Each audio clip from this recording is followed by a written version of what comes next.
Bem-vindo ao podcast Estrangeiros e Peregrinos. A mensagem de hoje será apresentada por Dennis Allen. A juventude e a riqueza são duas das condições humanas mais cobiçadas. Muitas pessoas gostariam de ser jovens e ricos. Pode ser surpreendente ler de um jovem rico que conheceu Jesus e saiu triste depois deste encontro. 3 dos relatos do Evangelho registram esta história, cada um fornecendo detalhes para completar a narração. Mateus diz que era jovem. Lucas nos informa que era um homem de posição. Estes dois e Marcos comentam sobre a riqueza deste homem. Vamos considerar essa história e suas lições. Jesus estava nas últimas semanas do seu ministério e havia atravessado o Rio Jordão para passar pela região conhecida como Pereia, ao lado oriental do Jordão. Ele voltaria logo para entrar em Jerusalém, confrontar os líderes e ser rejeitado e crucificado. O jovem aproximou-se de Jesus e fez a pergunta mais importante que qualquer um poderia fazer. Marcos 10, versículo 17, registra a pergunta: Bom mestre, que farei para herdar a vida eterna? Antes de responder a pergunta, Jesus frisou o significado das palavras escolhidas pelo homem. Se só Deus é bom, o jovem implicitamente reconheceu a divindade e, assim, a autoridade de Jesus. Quando Jesus, poucos minutos depois, fez dele uma grande exigência, o homem precisava entender que esta instrução veio do próprio Deus. Jesus começou com as coisas que este rico já entendeu, citando alguns dos 10 mandamentos dados por Deus aos israelitas 1.400 anos antes. Este líder conhecia e guardava estes mandamentos. Esta obediência aos mandamentos do Senhor e a busca da vida eterna mostraram uma atitude boa. E Jesus olhou para este homem e o amou, conforme diz Marcos 10, 21. Jesus o amou tanto que falou a verdade, mesmo correndo o risco de o homem virar as costas e rejeitar sua palavra. Jesus viu que o problema do jovem não foi uma questão de obediência visível a alguma regra, e sim questão das prioridades da vida. Jesus falou para ele vender todos os seus bens e dar aos pobres o dinheiro. Assim, ele poderia seguir ao mestre. Antes de comentar sobre a reação do homem, vamos pensar na exigência que Jesus fez. Alguns têm usado este caso para estabelecer a pobreza como condição de serviço ao Senhor. Mas o resto do Novo Testamento corrige esta aplicação errada, pois encontramos cristãos fiéis a Deus e ainda ricos materialmente. Nem todos os ricos precisam vender todos os bens materiais para servir a Deus, mas devem reconhecer seus bens como ferramentas e usá-los conforme os princípios de amor que o Senhor nos ensina. Paulo escreveu sobre isso em 1 Timóteo 6, do versículo 17 a 19.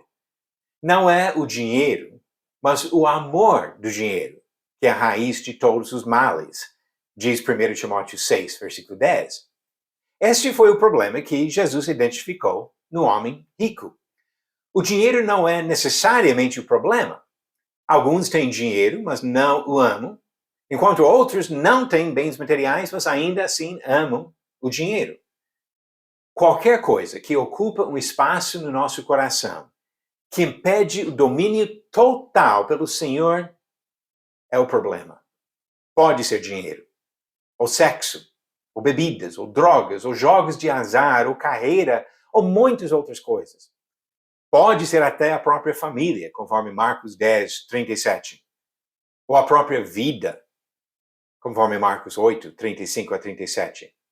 O ponto é que Jesus merece e exige primeiro lugar no nosso coração e na nossa vida. E por isso, é preciso tirar todos os rivais para deixar esse espaço exclusivo para Jesus. Frequentemente, o dinheiro é o problema. Na busca do entendimento desta mensagem ampla, não devemos perder uma lição óbvia. Muitas pessoas, como aquele jovem rico, são impedidas de servir ao Senhor por causa do dinheiro. Podem ser pobres que trabalham tanto que não têm tempo para Deus, ou ricos que se orgulham das suas conquistas materiais. Há mais uma mensagem forte no final desta história do jovem rico. Depois de ouvir as palavras de Jesus, ele saiu triste. Não sabemos o que o homem decidiu depois de mais reflexão, mas sabemos que Jesus não impediu que fosse embora. Jesus não tentou amenizar o impacto das suas palavras e não ofereceu para ele um caminho mais suave com menos sacrifício. Jesus exigiu dele a mesma coisa que exige de qualquer um de nós que queira ser seu discípulo e herdar a vida eterna. Jesus quer 100% de quem nós somos e nada menos. Você já vem acompanhando as perguntas todos os dias? A pergunta de ontem foi: quando Paulo descreveu a armadura de Deus, o que representava a palavra de Deus? Alternativas: A, capacete; B, escudo; C, espada; ou D, coraça. A resposta certa: espada. Como diz Efésios capítulo 6, versículo 17. Usem também o capacete da salvação e a espada do Espírito, que é a palavra de Deus.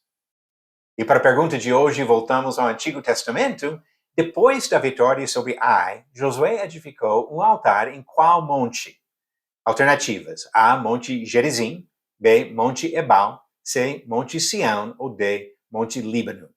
A resposta no final do próximo episódio.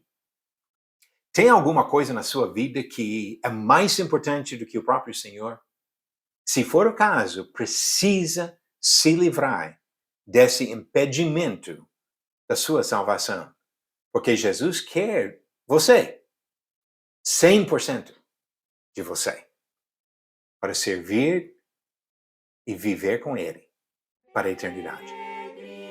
Obrigado por nos acompanhar nessa jornada pelas Escrituras.